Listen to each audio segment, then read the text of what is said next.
Hello there, I am Thagoso Dalvedon, also known as the Literature Critic, and this is Stone Fox. Originally written by John Reynolds Gardner as a screenplay, Stone Fox was ultimately made into a novel instead. It was released in 1980 and later made into a movie in 1987. Several changes were made in that transition, and actually, some of them are in accord with the suggestions I plan to give in this review for how the story could have been better than it currently is in this book. Regardless, we're not here to talk about that movie, we're here to talk about this book, so let's get to it. This is the story of little Willie. Hey, stop giggling. Yeah, you. You in the scarf. Stop it. I know you're there. I can see you. Little Willie is the grandson of a potato farmer in some point in the past Wyoming. One day he wakes up to find his grandfather in bed and unconscious. He consults the local doctor, and she tells him that his grandfather is in this condition because he's given up on life. Yeah, really, it's that stupid. Don't worry though, other elements of this novel are much better. Regardless, though I won't spoil exactly what the problem is, solving it, that is, getting grandfather to think that life was worth living again, will require $500. I won't explain why, but there is a reason. And keep in mind that that was a lot more money back when this took place. Regardless, the only way to get that money, at least for little Willie, is to win a specific dog sled race. Willie registers, but there's a problem. In order to win the race, he will have to beat the mysterious Stone Fox, a Native American who races in order to win prize money with which he can get back land that has been taken from his people. With grandfather's ability to ever move all that much again at stake, little Willie resolves that he will win that race no matter what it takes. Where there is a will, he claims, there is a way. This book definitely has the potential to be great, and it's certainly not bad. I don't want to give that impression at all. But it does commit some pretty significant flaws that keep it from being as great as I think it has the potential to be. For example, though I won't explain exactly why the grandfather develops this extremely stupid medical condition, I assure you that it is at least partially his fault. Alright, I'll put it this way. He legitimately owes money to a person or organization that has every right to it, and he's been perpetually not paying it. Granted, this is basically because after food, water, and other necessities, he's not really got all that much left. But still, why not just eliminate this factor entirely and give him a regular disease? It would also make the problem feel more real, because honestly, giving up on life, paralyzing you like this, is a pretty big stretch of my suspension of disbelief. There actually is a reason to why they didn't just give him a regular disease. And it has to do with a certain subtlety in Stone Fox's behavior as a character. If you actually have read the novel, think very carefully about how much he knows by the end of the story about Willie's predicament, what he does near the end of the story, and how it ties into his own motivations. But still, why do this? Why not just give him a real illness and still have the other things be at stake that ultimately probably caused Stone Fox to perform his actions? That's what the movie did, after all, at least according to the Wikipedia page.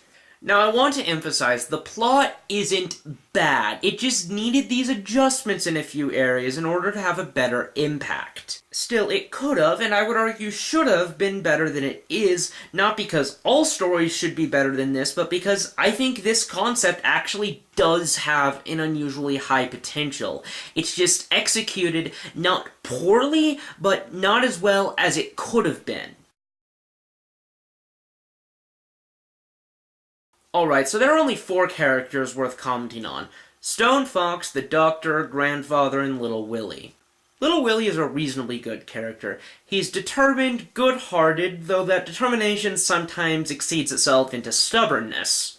He's not a fantastically well-developed protagonist, though. He's just passable for the purposes of this book. There's not really much more to say about him than that. The Doctor is actually a little bit better. She starts out coming off as actually a pretty mean and unlikable person, though there is one specific moment that really adds some depth to her character in that department. She's also benevolent overall in her actions. Overall, I think she's probably my favorite character in this, because she seems to me to be the most complex, three-dimensional, and interesting, even in a relatively two-dimensional cast given the length allotted. Stone Fox could well have been the most interesting character here, but he's really not. He is a large, intimidating Native American man who's trying to win money to buy back land that was taken from his people. Now, of course, being this type of character, he doesn't really talk all that much. Though I think that in this novel that is actually for the better. Not because when he does talk it's really bad, but because the impact of this ending is somewhat dependent on us not really feeling like we know all that much about him. As for Grandfather, his traits when he's awake are mostly just referred to, and he doesn't actually do very much in the novel, though he actually can perform small acts of communication despite his despair-induced coma. He's supposed to be an old-fashioned sort, and the source of Little Willie's values, which tend along those lines. He's also supposed to be a fun person, enjoying various forms of recreation which are specifically mentioned. Because he's essentially what's at stake, it's vital for us to like him. Fortunately, for the most part we do, despite the partially his fault hang-up I mentioned earlier. Overall, the characters in this novel do what they need to in order to fulfill their purposes in the plot, and they do so extremely well. However, none of them really rise to the level of greatness, though that's kind of what you expect from a book this short. In conclusion, this novel is in no sense terrible, and has the potential for greatness. And it definitely does shine in some places. But its potential to be still much better than it is squandered by certain flaws that stop it from being as good as it could be. Well, that's the review, and... Hey, wait, what's that on the TV? Hello, world.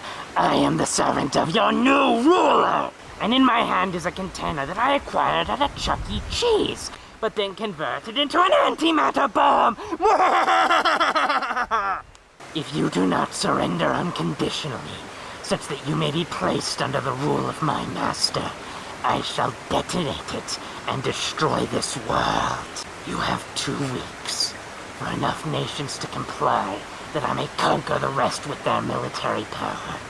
Else, you will be destroyed. Just 2 weeks. It's not as long as it sounds. I suggest you act quickly. What the...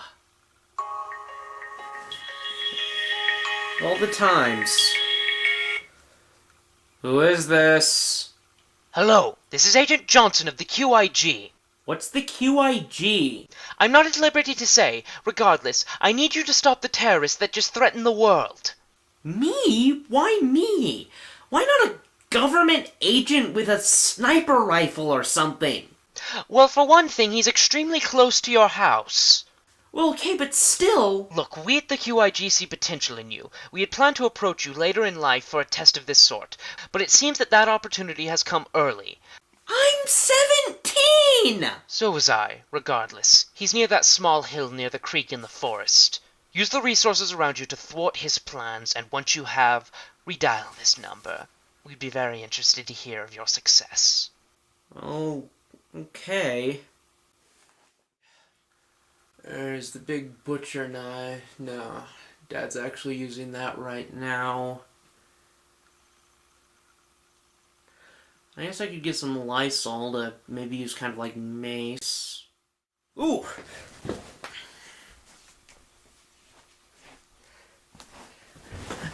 I actually know how to use this cane as a weapon. Alright then, let's go fight him! Yes. Soon the world shall belong to my master, as is my rightful payment to him. Halt, villainous cur! What? Who are you?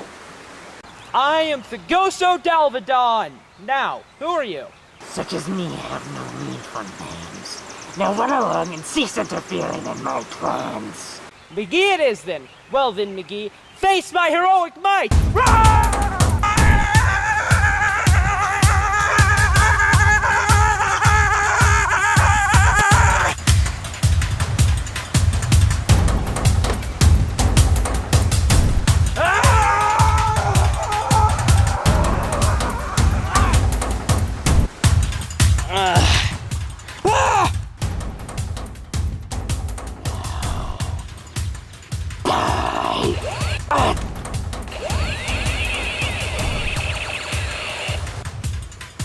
What is this? Back away, or I shoot you in the head next time, worm. Alright. But I'm taking my bomb with me, and my threat still stands.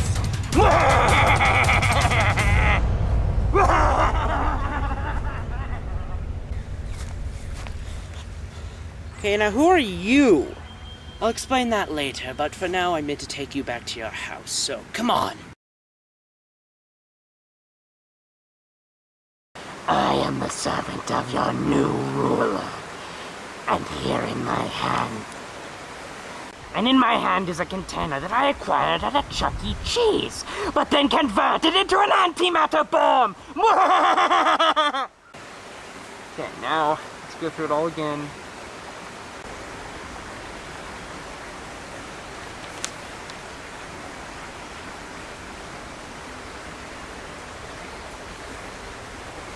If you do not surrender unconditionally. Okay, then that's all the ones from this angle. Okay. I am almost done. Just 2 weeks, world. It's here. Okay, so now that's the ghost shots.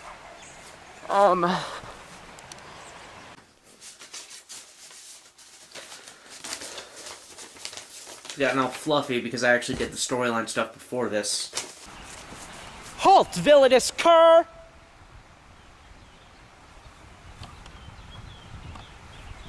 Angle needs to be up. Okay, what exactly is... This is how far away I need to be. I can't look.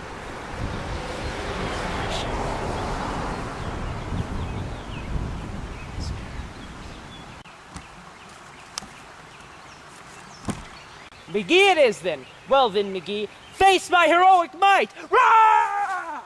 Ah!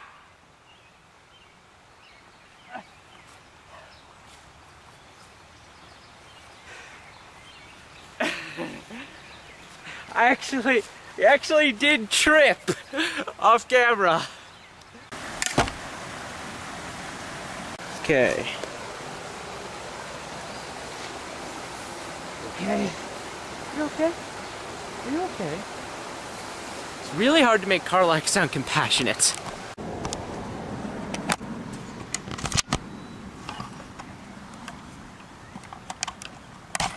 Oh, don't mind the glasses, by the way. I'm kind of having some eye issues right now, and I really shouldn't be wearing contacts at the moment.